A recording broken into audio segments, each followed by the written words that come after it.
si l'élection de la vie était entre les mains des mortels, David ne quitterait jamais la bergerie à la royauté, ni Joseph de la prison au palais.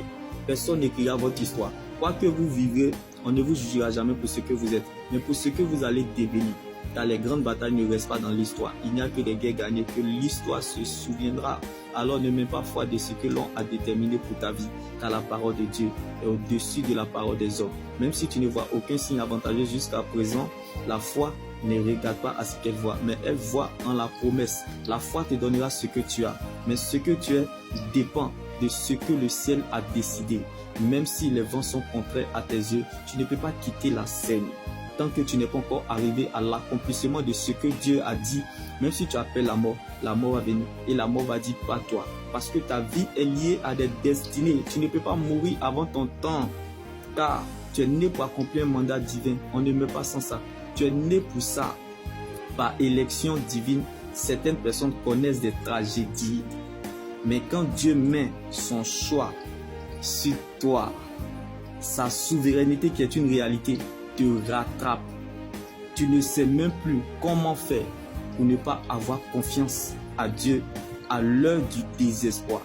Car tes combats dépendent de la valeur de ton étoile.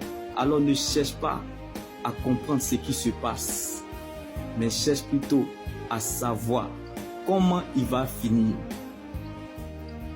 Car Dieu n'abandonne jamais et ne lâche jamais ses enfants, quel que soit le chemin qu'ils passeront. Car c'est par la foi qu'Abraham est parti sans savoir où il allait. Si vous avez l'impression que Dieu vous a lâché, c'est qu'il est sur le point de vous justifier.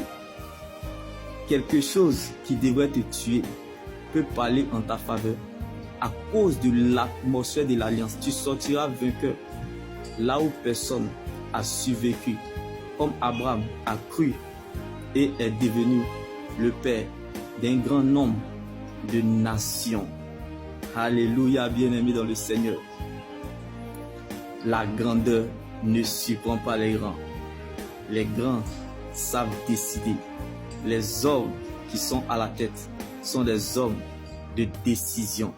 Quand on est grand, on ne subit pas, mais plutôt on décide de rester du côté de Dieu sans peur. Quoi qu'il en soit, le prix à payer, c'est en cela qui t'élèvera. Alléluia. Comme Abraham a dû attendre 25 ans avant d'avoir son Isaac. Mais Dieu voyait des nations. Nous n'avons pas besoin de savoir le temps ou le moment où ces choses doivent arriver. Quand ça sera le moment voulu, Dieu fera de sorte à ce que cela se réalise. Alors, s'inquiéter paraît arrogant. C'est de l'orgueil selon Dieu. Car Dieu sait ce qu'il fait. C'est par beaucoup, bien-aimés, de tribulations qu'il nous faut entrer dans le royaume de Dieu. Alors, ce que nous ne devons pas ignorer, c'est que ce que Dieu, bien-aimé, a écrit avec son encre, personne ne peut la gommer.